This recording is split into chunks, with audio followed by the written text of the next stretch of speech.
Ladies and gentlemen, KvK is finally coming to a close, so today we're going to go over all of my stats and we're actually going to go over which of my armies performed the best. I recorded all the kills for each individual commander that I used in the open field. Of course, we'll cover my final stats, the final stats of the KvK, and yes, for all the drama gremlins out there, I know you are foaming at the mouth. Yes, I will talk about the drama in this video as well. But first, what's going on, guys? Cheers. Now, as you guys know, I am a partnered creator with Rise of Kingdoms, which means they support a few videos every month just like this one, but the most important support comes from you guys. Drop a thumbs up and consider subscribing if you want more Rise of Kingdoms videos. Okay, jumping right in, let's start with my actual stats from this KvK. So what I recorded here is my starting power deads, T4 kills, T5 kills, and total kill points. I know, 3.4 billion, yikes. And as you can see, I ended Kingsland fighting with 81.6 million power, 24.3 million deads, 68.5 tier 4 kills, 168.2 tier 5 kills, which landed me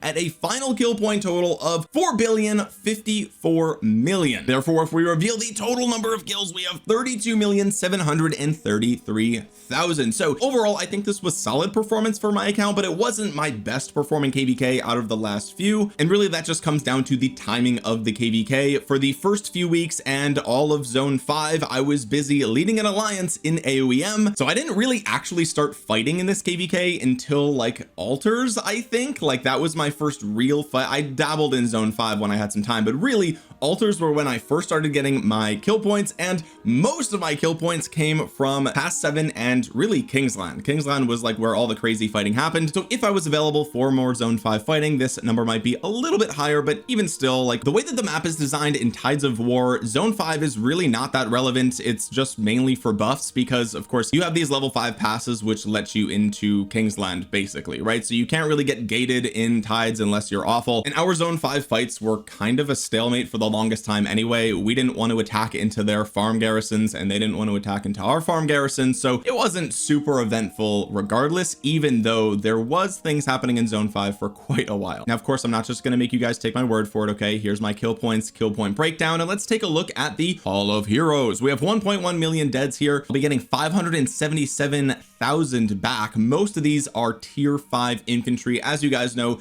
I typically consider myself an infantry main, even though I run 2 infantry armies, 2 cavalry armies, and 1 archer army. My gear is much better on my infantry and my commanders are much better on my infantry, and so typically I am more all in on infantry, and infantry is still pretty much the garrison meta these days, so I am more likely to lose infantry because, well, I have more infantry to lose on my account regardless, and right now the rally meta is pretty dominated by archers as long as you hold the field, and so I was just throwing my archers into rallies because I only run 1 archer march, so a lot of my archers are disposable for those purposes. So I would say this is a pretty typical breakdown of my deaths for most KvKs. Oh my god, I spilled water on my shirt. Now you guys are gonna think I'm a slob. Jesus. Okay, it's dry, we're good. Let's go over my individual commander performance here for this KvK, because what I did before any of the fighting actually started is I took a screenshot. If you click on the little heart or the little eye up here in the top right,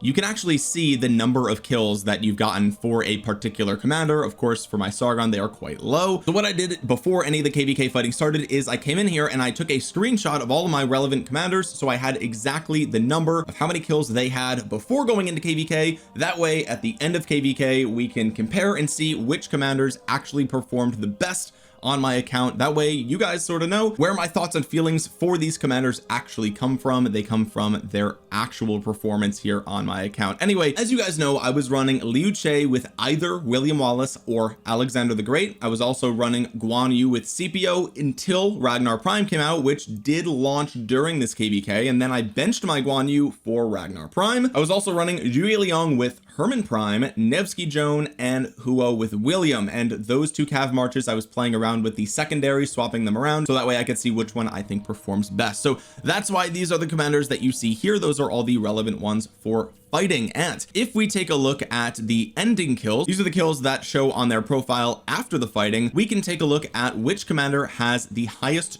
total number of kills for this KvK. And if we sort this, we will see that Liu Che and Alexander the Great absolutely popped off. This was my single best March in the entire KvK, which I think this is 2 or 3 KvKs in a row that has been the case. Liu Che Alex is truly an incredible March, and I will discuss the difference between Liu Che Alex and Liu Che with William Wallace in just a second. So if you guys are wondering like, Omniarch, why didn't you use William Wallace, I'll talk about that in a minute, because I think it's a little more nuanced than I have thought in the past, so that will be important for all you William Wallace lovers out there. Okay, here we have my second best performing March was Yue Liang with Herman Prime, right? Yue Liang obviously was the primary. They have the exact same number of kills because I only ever paired them together. In the case of Liu Che Alex, of course, Liu Che has slightly more kills because I did play around with using him with William Wallace, but you'll notice that William Wallace is the lowest on the list here, so we'll talk about that again in just a second. Next up, we had CPO Prime coming in here with nearly 3 million kills. Then we had Huo with 2.6, Ragnar Prime with 2.5. Again, he launched during this KvK, although again, some of the earlier fights I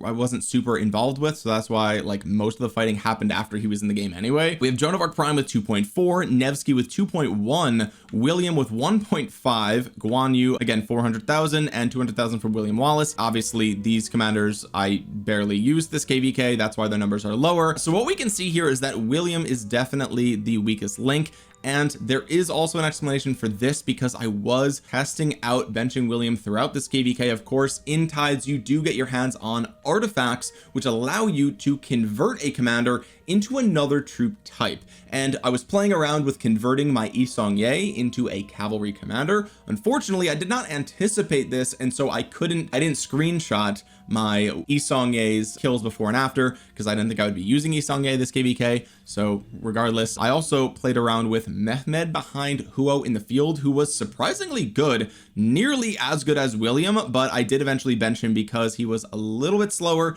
and William does have the supportive nature to him. So whereas the Huo Mehmed performed about the same and sometimes even slightly better than Huo William, that single March might have performed a little bit better, but I was missing out on all the supportive stuff from William, so eventually I gave up on the Mehmed pairing. But this is still good news for players that have, for example, a 5511 Mehmed or 5515 or even an Expertise. Mine is Expertise with the double relic Mehmed. You can still use him in Season of Conquest. Is he meta? No, he's not meta, but if you have to use him, I think he's actually solid. Like it's surprising how okay he is, right? You would expect a gold key commander to be just absolute garbage, but with the double relic I think he's fine. You can definitely still use him in 2024. Not meta. Again, I wouldn't recommend it if you have a better choice, but you can still totally use him. It's totally fine. Okay, so let's actually scroll down here and we can take a look at the total kill points for everything. Okay, so again, this is the total kill points added up all this stuff over here. As you guys can see, it's slightly lower than the 32 million I showed before, and that's because again, I do not have the kill points for Mehmed and YSG, and so that's going to make up the difference there. But as you can see, my infantry significantly outperformed any other troop type here. That is mainly because of Liu Che Alex. We have cavalry coming in second place, 8.7 million kills for the cavalry, almost 17 million kills for my infantry, so literally half my kills came from my 2 infantry marches. And then we have 6.1 million kills for my archers. Now you might be saying, well, archers, you know, are looking quite bad here, like they're clearly your worst performing troop type, but remember, I'm running 2 cavalry and 1 archer. So the fact that these numbers are close actually is really bad for cavalry. A single archer march nearly performed as well as 2 cavalry armies, which is actually insane. So right now, Cavs are definitely in the worst position they've been in a while. Hopefully their next release is going to be a bit stronger. Okay, so there we have the total kill point breakdown for all my armies. Let's talk a little bit about Huo with Joan versus Huo with William and Nevsky with Joan. And let's also talk about the distinction between Alexander the Great and William Wallace, okay? Because, oh god, that's ugly. I think this is a big point of contention here in the community. Not really contention, but a point of debate. People talk about, like, who do you pair with Huo? Do you pair Huo with Joan and then Nevsky with William? Or do you do it the other way around? Nevsky Joan, Huo William? And again, a lot of people debate whether William Wallace is actually better than Alexander the Great, or who should you use, which one is worth investing in, etc. And so I'm going to give you guys sort of my thoughts about all of this as a result of this KvK and what I've experienced. Okay, so my thoughts, we'll start with cavalry. My thoughts are, if you're going to run a single cavalry army, I think Huo with Joan is the best play. I think all in all, Huo does not have some of the interesting things that Nevsky has, for example, some cavalry health and the defense debuff on the active skill. However, Huo does hit harder than Nevsky, open and shut case. He just hits like a truck. That 40% cav attack really slaps. Very, very nice stuff here. All in all, I think Huo is a very solid commander, very sort of generic in terms of what he does. He literally just pounds a single target, and Joan gives him that AoE. She pops off. The double cast is incredible. She's been one of the best cavalry commanders in the game for a long time. She's kind of unlocked the capabilities of Huo and Nevsky. She again provides them with that AoE that they desperately need. The double cast is incredible. Her stats are pretty bad these days, but regardless, she is very good. So if you were going to build one cavalry army, I would do Huo Joan. However, if you're going to be running two cavalry armies, I would say that Joan of Arc is better behind Nevsky. In general, I think that Nevsky, the timing here with the skill damage for Joan of Arc is quite good. Again, his stats are a bit more spread out. He gives Joan a little bit of health, which she needs. She has some as well, but all in all, it's a little bit faster of a march, and the synergy between Nevsky and Joan is just really, really good. So I think if you're running two cavalry armies, Nevsky Joan still probably the way to go. I know that for the past few KvKs, I've been swapping around my secondaries to figure this out. Anecdotally, at least, I would say Nevsky Joan is the play, Huo William, or if you don't have William, you could do Belisarius Prime. He is solid as well if you already have him, or if you have nobody, then again you can do Mehmed, or in the case of an artifact KvK, you could do a YSG, which I don't actually, there he is. Now that they changed his avatar, it's like my brain doesn't know where he is anymore. But anyway, YSG with the cavalry relic is solid. I expected YSG with cabs to be way better, but he's actually not. I even actually came in here to the museum and I grabbed the third relic upgrade for YSG specifically for this because I wanted the extra skill damage on my Huo. And again, he's good, but he's not insane, right? He is, with his relic, he has 62% skill damage for Huo, which is wild, right? And he's got his little rage engine here, and he's got a circular AoE. It hits 5 targets. It's really, really good. Also, the defense from the museum will be given to cavalry. Fortunately for Huo, he has a ton of defense already, so he doesn't really need that. The downside of Huo YSG is that it is quite slow, which is funny to say for calves, but like just objectively, like YSG has no march speed, and so like it's gonna be slower. It's slower than Nevsky Joan by a lot. That is usually the fastest march on the field these days if you're comparing meta marches. Maybe Belisarius Prime, I don't know, I'd have to look, but it doesn't really matter. So that is my anecdotal experience with Yi Seong-Gye. If you can run Yi Seong-Gye over William in an artifact KvK, I probably would, right? Like I think Huo YSG is better than Huo William. It just hits harder and it has better AoE. Straight up, it is what it is. Plus that 62% skill damage for Huo is wild. You can really chunk down a single target, like really clap it down, which is really, really good. But for non-artifact KvKs, I would say Huo William is still the play. Okay, with all that being said, let's go back to the argument of William Wallace versus Alexander the Great. I know that this is a big point of contention for a lot of players. I think if infantry players are running 3 armies, they're running both these commanders anyway, most likely. But if you're only running 2 or 1 armies, a lot of people wonder, should they get William Wallace or should they get Alexander the Great? And I think the answer is pretty simple. Okay, if you are fighting into a scenario where you do not control the field, where you are overwhelmed, or you're playing defensive on your own territory, not cheeseburgering, but playing on your own territory, normal open field fighting, in that scenario, I would say William Wallace with Liu Che will probably outperform. And the reason for this is because William Wallace just feels like he can take a little bit more damage than you can from Alexander the Great. Okay, he takes 10% less normal damage, which is nice. He has a little bit of health, which Liu Che needs. He has no health on his kit at all, and he also, if he's expertised, he does give some shields, which is quite nice as well. So all in all, I would say William Wallace is slightly more tanky than Alexander the Great. I wouldn't say it's a massive margin, but with all the smite commanders out there these days, taking 10% less normal damage is a big deal. You really do get clapped by that Liu Che AoE, right? So I do feel like the William Wallace Liu Che is better when you're playing defensive or you don't have great field presence compared to your enemy. However, if you are overwhelming in the field, then I do think that Liu Che Alex is the better commander pairing. I think the instant proc from Alexander the Great just works. You don't have to think about it. You just go in and out of fighting, and when you get targeted, you retreat, and as you're doing that, your Alexander the Great is farming kills. It is actually insane. I mean, you saw the data from this KvK. Alexander the Great was my second best performing commander in the entire KvK. It just, the results speak for itself. Of course, you do want to have the double relic for Alex in here. It is very important. That extra defense is very good, and it sort of makes up for the fact that, you know, William Wallace takes 10% less normal damage, Alex takes 6% less, right? So this makes up for the fact that he doesn't have the health that William Wallace has by giving him more defense.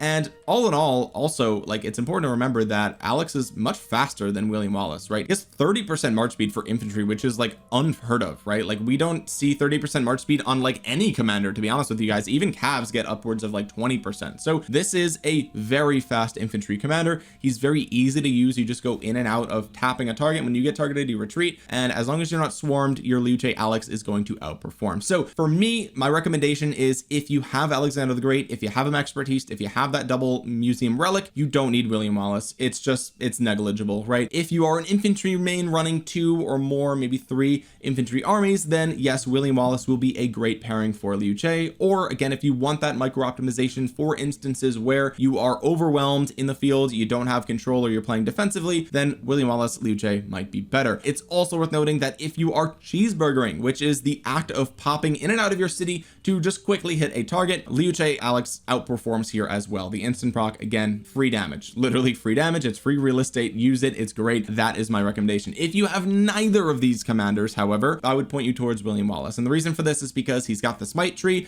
There's a good probability that he will age a little bit better than Alexander the Great, and for those reasons, I feel like he's a safer commander to invest in terms of future proofing your account. So if you've got neither, get William Wallace. But if you already have Alex and his expertise, just use Alex. It's fine. You don't need William Wallace at all. Okay, now let's address the drama from this KvK. And I bet you the drama gremlins have actually, you just skipped to this point of the video, didn't you? You saw the timestamp. You just skipped right here. I know you. I see you, bro. Hey, drop a thumbs up. Welcome to the video. Anyway, let's talk about the quote unquote drama. So basically what happened in this KvK, we were allied with Fire Camp. We are Wind Camp down here. We were allied with Fire Camp in the top left. And ultimately, we did actually beat out 1606 and Water Camp from Kingsland. 1606 is I think they're ranked 6th in terms of power or kill point, something like that. They are an Imperium kingdom, right? And they were allied with Earth, who is, as far as I know, like stat wise, I believe they are the, I don't want to sound rude, but I don't know what other word to use. I think they're the weakest camp in the KvK. In Kingsland, it was a brutal Kingsland. I'm sure you guys have seen the clips of, literally, we fought for the Zig. Like, we actually fought for it, right? Like, it opened and people, like multiple different alliances were touching the Zig. Okay, Water Camp got the first occupation, then Fire Camp was able to capture and hold it, and eventually we were able to kick out our enemies from Kingsland. However, as you can see, if you're paying close attention, the Water Camp owns the Zig, right? And as you can see by the timer here, this is it. That was last occupation. So us and Fire Camp did end up losing this KvK in quite an embarrassing manner. And I know people have been spreading narratives about what happened in this Kingsland, but the truth is actually way more boring than what everyone is making it out to be. The truth is that Wind Camp and Fire Camp literally never agreed on who would take the Zig. That's literally all that happened, right? We had multiple instances of diplomacy chats with Fire. They believed that they deserved the Zig because their DKP was slightly higher than ours. However, we argued that our DKP for Kingsland was higher, and had we not held in Kingsland, then we would not have won at all. And so we were not budging. We said we deserve the Zig. They also were not budging and said they deserve the Zig. What do you do in that scenario, right? There's really, I mean, there's only one star. It's not, you can't break it in half and share it like a cookie, right? If you can't come to an agreement through diplomacy, then there's really no other way to go about capturing the Zig than through fighting for it, right? So that's what ended up happening. And unfortunately, during all of this, Fire Camp decided that they would rather the enemies take the Zig than give us the Zig, and ended up deleting territory in Betafo, which allowed Water to build a fort and build into the zone. And in exchange for that, it is my understanding that they just gave the star to Water Camp. I mean, obviously we couldn't, us in Wind Camp couldn't fight fire and water and earth, right? It doesn't make sense. We'd be just throwing our troops in the garbage. That doesn't make sense. So we were like, okay, if you're gonna just let Water in, then fine, Water can have the star. It is what it is. GG, Water wins through, I guess, by default. Has an Imperium ever been given the star as like a participation trophy? Like, that's usually the Imperium just wins, right? But I don't know. Anyway, that's actually what happened here. And I know you guys are thinking like, Omniarch, what about the screenshots going around? And oh my, but wait a minute, everyone said that you guys betrayed them. And I'll talk about the screenshots in just a second, but let me just be very clear here for a minute. Okay, I'm not in leadership in my kingdom. I'm not leadership adjacent. I'm not some Illuminati figure that pulls the strings behind the scenes. I'm literally just a chill guy. Okay, I'm in 1568 because these are my friends. I like playing with this kingdom. They are incredible fighters. I've played with them for years. I know who they are. I know their character. I know, we have the voice chats are insane, right? During KvKs, they're good fighters, the kingdom's organized, and I like the members, right? That's it. That's where my relationship with 1568 starts and ends. And I think that's where one of my advantages comes from as a content creator, is that I am not in kingdom leadership, right? I have no skin in the game here. What you think, like the viewer, right, like what you guys think about 1568 is actually irrelevant to me. Like, it has literally no effect on me as a player, as a content creator. Like, I'm not stressing out about the reputation of the king. Like, it doesn't matter, right? It literally doesn't matter. We're not recruiting right now, right? Like, we're not losing a bunch of players as a result of this KvK loss. If you take a look, we've actually won the other 2 KvKs for this year. Our track record is really solid, right? So I just want to be very clear that like I really have it is irrelevant to me what you think of this kingdom, right? Other content creators are in leadership, or they are leadership adjacent, or they help manage things. I'm not. I really don't care. Like, I really need to drive that point home. Like, if you think leadership in this kingdom is full of scumbags, you're wrong. But like, okay, sure, whatever. Like, it's not a big deal to me, right? So I really have no incentive here to lie to you guys about what actually happened here. The reality is that it's actually just way more boring than people are making it out to be. But again, if we can't come to, if they're not going to budge on their demands, we won't budge on ours, then the only thing that is left is what is called the law of the jungle, right? This is a very important thing to learn, not just in Rise of Kingdoms, but in life. Okay, and this law is important because it exists whether you acknowledge it, like it, or not. If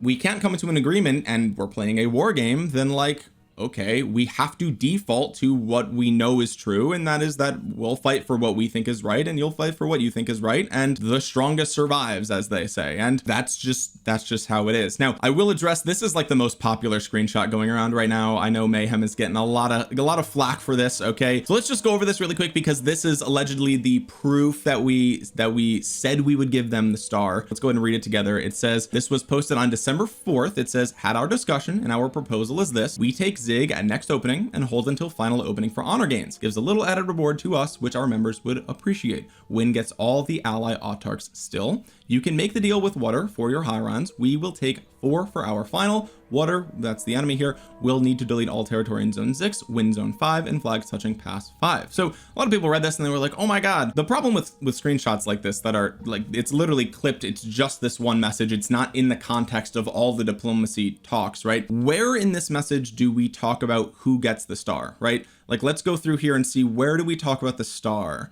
Hold on. Yeah, okay, so the star is actually not, like, we don't even talk about the star in this message, right? And the point of this message was to let people know what we have so far proposed, right? We have negotiated up until the final opening, right? That's what this message means. Everything up until that final opening has been negotiated. Star, as you can see, is not mentioned here, right? Now, I think Fire Camp saw this and assumed that it meant that we would give them the star because they wanted it, and their DKP was slightly higher. Actually, let me pull that up. So here we have the KvK dashboard. I think this comes from, yeah, this is from Fleisch's Discord. Okay, so this is all public information. You guys can take a look at it if you want. If we look at the dates through the Tuesday, so this was the day after the Zig first opened and things were pretty much decided. decided. We can see here that the highest DKP was water, which was, they ended up losing Kingsland, so therefore the highest DKP between us and our allies for the entirety of KvK would have been fire. They were slightly higher than us here, 97.1 billion DKP compared to 108.7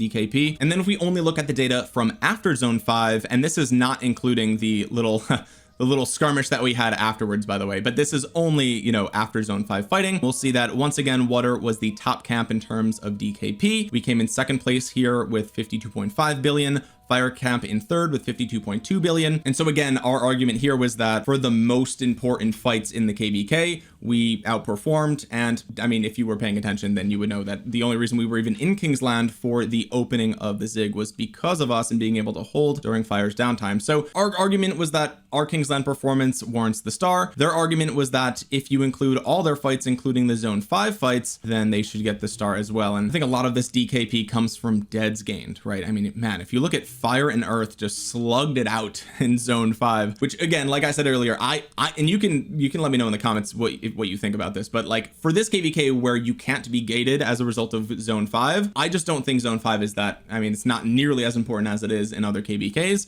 And so like, you know, for us, we were like, well, why are you getting so many, like, what are you doing in zone 5 for so long? So, and that's not to say that like they were intentionally padding their stats or anything. I don't know if that was the case. I don't think anyone can prove that, so like that's not even worth mentioning that hypothetical. But I'm just saying that I would argue that zone 5 fights are not as important as Kingsland fights, right? Like if you take a look at, you know, who's the winner of the Super Bowl, is it the team that has the best season performance, or is it the one who wins the Super Bowl, right? So that's kind of how I look at it. And another thing worth mentioning too, right, is that you have to remember that all of our stats came from fighting an Imperium Kingdom. All of our kills and deads came from a much tougher and harder to fight opponent than, you know, fire went up against earth. So to me, the fact that the numbers are so close despite us having a much harder opponent, it's just another example of why DKP alone is really not a great exclusive metric to use to decide who actually gets the Zig or not. But it is kind of ironic that fire did get exactly what they wanted, which was the camp that had the highest DKP did actually end up getting the star. It just so happened to be the enemy. Those were the stats. That's where the disagreement came here, and that's where this screenshot comes in, right? A lot of people were like, oh well, you agreed to a DKP takes the star type of thing, which is, again, it's not true. If we read here, it says any non-objective fighting will not be counted, and again, taking hundreds of millions in deads in zone 5, like it's not nearly as relevant to the outcome of Kingsland as actually taking those deads in Kingsland, right? That's our argument. If you guys, you know, if you followed my channel for a while, or if you've been allied with us in the past, then you guys know that 1568 never agrees to Zig on DKP alone, right? Of course, DKP is important. That's why we calculate it. In the past, this is very consistent. If you guys have, again, if you've ever been allied with us or anything like that, we're very consistent with this. DKP alone is not ever the metric that we use as a kingdom to decide who gets the Zig. So that's where the disagreements came from. And fire camp, I think, was just, there was just either miscommunication or misunderstanding, or again, it was just, we think we deserve it, they think they deserve it, it is what it is, and that's the outcome. So that's what actually happened here in Kingsland and in our KvK. Unfortunately, we did take the loss, and again, like I said, whether you believe me or not, I need you to understand, like, I really actually don't care. It's really, it doesn't affect me in any way. So I really want to keep the comments of this video not toxic. Okay, let's try to not turn the comment section into Lost Kingdom chat or your favorite Rise of Kingdoms YouTubers Discord. Okay, I don't have the energy for the drama, right? Which is why I didn't even pull up screenshots of them reaching out to our enemies after the first negotiations failed. It's just not worth the drama, right? It's not worth the drama for me. If you think less of 1568 as a result of this, okay, cool. And this goes without saying, but don't like be toxic to the other side either, right? Like don't go spreading hatred towards fire camp or water camp or anything like that. Like, come on guys, this is a mobile game, right? We forget about that. It's a video game. Okay, it's not real life. You don't got to take this personally. Okay, it's not a big deal. Just relax. Okay, get some coffee. Okay, we'll do a second cheers. Everyone's chill, everyone's okay, great. Thank you. Anyway guys, with that being said, if you made it to the end of this video, drop a thumbs up on it. It really helps out the channel a ton. It helps get this video video out into the YouTube algorithm so other Rise of Kingdoms players might see it. And while you're down there, consider dropping a thumbs up on the video. It really helps out the channel a ton. It helps get this video out into the YouTube algorithm so other Rise of Kingdoms players might see it. Comment down below your thoughts on the performance of my different armies in this KvK. Did Liu Alex perform better than you thought? Is that exactly what you expected? What did you think of how my cavalry armies performed as well? Let me know what you think in the comment section below. With that being said, guys, thank you so much for watching. This has been Omniarch. I will talk to you guys again soon. Peace.